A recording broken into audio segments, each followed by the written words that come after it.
And today we're going to be talking about Nana. Produced by Madhouse, Nana is a shoujo slice-of-life anime that first aired in 2006, and it tells the story of two girls named Nana who decide to move to Tokyo at the same time, share the same age, and even decide to live in the same apartment together. Despite these coincidences, they are actually two very different girls. Nana Komatsu is a tough rocker chick that's moving to Tokyo to further her career as a vocalist in her band Blast, whereas Nana Osaki is an upbeat girly girl that's boy crazy. Needless to say, they embark on a path together that helps them find themselves and other mushy stuff. I really loved the first and second openings for Nana. The song Rose by Anna Tsuchiya was an upbeat rock song that really fit the theme of the anime but also properly represented both Nanas. And the video didn't really feel all that much like an opening, it felt more like a music video, which actually felt right because of how music intensive the series is. However, when the second song, Wish by Olivia, came around, I was just completely blown away. The opening changed in a way where it hit you straight in the feels with the song about feels, and a video that emphasized the strain that was put on both Nana and Hachi's relationship by that part in the story. It also highlighted some of the other character stresses and worries, even if only for a second or two. The third opening I just did not enjoy at all. The song wasn't easy to listen to, and the video itself just felt like a really awkward montage.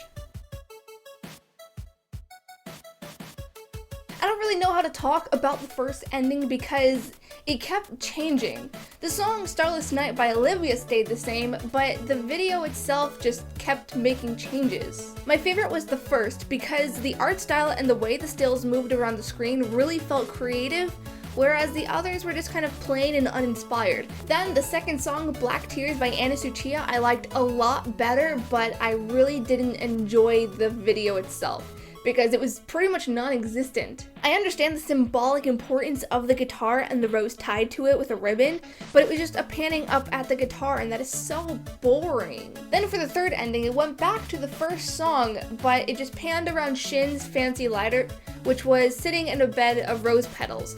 And that was just kind of dumb. And honestly, in terms of the endings as a whole, it just felt like they really dropped the ball. Nana's writers definitely did an amazing job of finding the perfect balance between funny moments that made you giggle and somber feelsy moments. They even a few times managed to put them in the same scenes together, which didn't feel forced or out of place, but still kind of gave me like emotional whiplash because sometimes my heart just couldn't keep up. And honestly, I really love the love lessons that went into this anime. When the whole thing with Shoji and Hachi went down, she's lectured by Junko about how she's entirely self-centered when it comes to relationships, and she managed to actually exclude Shoji from her life, which isolated him. Instead of pandering to her self-pitying wants, Junko made her realize what she was doing wrong. While not as in-your-face as that particular scene, there are little lessons about essentially how to treat your significant other sprinkled throughout the series. And that's not a primary focus of the anime because the primary focus is the two Nanas growing as people, but it played a very heavy part in the story. I also liked how the characters were flawed because in a lot of shoujo anime, the main character is really just a Mary Sue. Sure, Hachiko is extremely passionate and kind, but she is also very self-centered and childish and impulsive. And Nana is strong and independent, but she's so prideful that there are many times where she shoots herself in the foot just for the sake of saving face. That being said, there wasn't a whole lot of character development. I mean, each character works on their flaws in their own way, but they don't really move past their flaws, if that makes any sense. And maybe that adds a sense of realism, because really, who is able to completely eliminate their problems? But it really just felt like at times that the characters would take one step forward and like 3 steps back.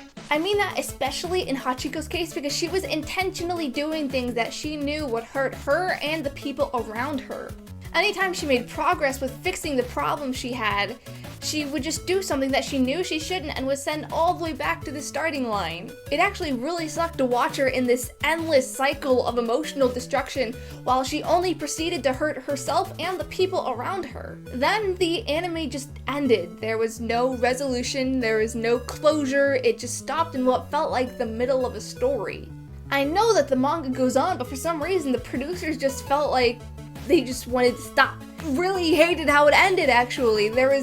I don't know what happens, and I don't want to have to go read the manga in order to know what happens in an anime. Considering that this is a very emotional series, I was kind of left in emotional turmoil. I didn't like the art style used for Nana, not in the slightest. I know that shoujo B titles have a very distinctive art style, and I know that this is an adaptation of the shoujo manga, but it honestly just looked like shit. Everyone looked pointy and awkward and sloppily drawn. There were a lot of times where the anatomy just made them look like they had been stuck through a taffy pulling machine.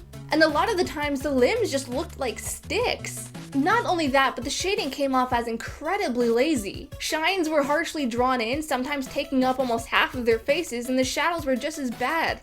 There were times where the faces would have some sort of shine somewhere on their face, and instead of it looking like a highlight, it just looked like an artist's error. The animation wasn't much better either. It was very jumpy and jerky, and it actually felt like it was locked in at a really low frame rate, and that's a video game thing. I don't know if frame rate is an anime thing.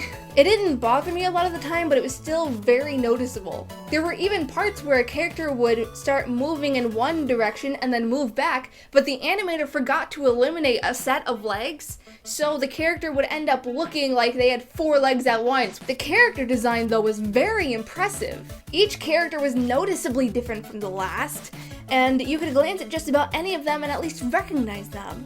And they weren't too over the top either, except for Hachi's sister, who looked a little ridiculous, but other than her, everyone, they were accessorized and they looked cool, but they weren't flashy or ridiculous. One thing that really stood out at me was how each character would have different outfits, but they still reused a lot of articles of clothing, especially like Hachi's white belted dress or Nana's dark gray skirt. So they had wardrobes, they were characters that had their favorite articles of clothing and they had multiple outfits. And it kind of added a sense of realism to them. That excludes Yasu though, who I think only ever wore a button-up black shirt and black slacks, and the only thing that ever changed about him was the color of his tie. All in all, this is an anime that is very well written and has an amazing soundtrack.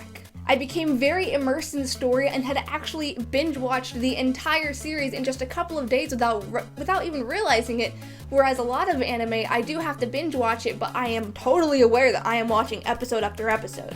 I just wish that it didn't stop right in the middle of the story, and I wish in the visuals department it wasn't just straight up garbage. Anyways, those are my thoughts on Nana. Have you seen it? Are you going to see it? Let me know in the comments below. Otherwise, you can find all of my social media, including my Patreon, in the description. Happy unbirthday, and I'll see you later. Bye! When Kaito decides to run away from his mom after being caught with her panties and decides to go to what looks like a bar. And at the bar, he apparently is very, very good. Now, this isn't something that will exfoliate your skin intensely, so if you have only minor skin needs and or you have very sensitive skin like I do, this is a really good exfoliant, which is why I didn't use exfoliant.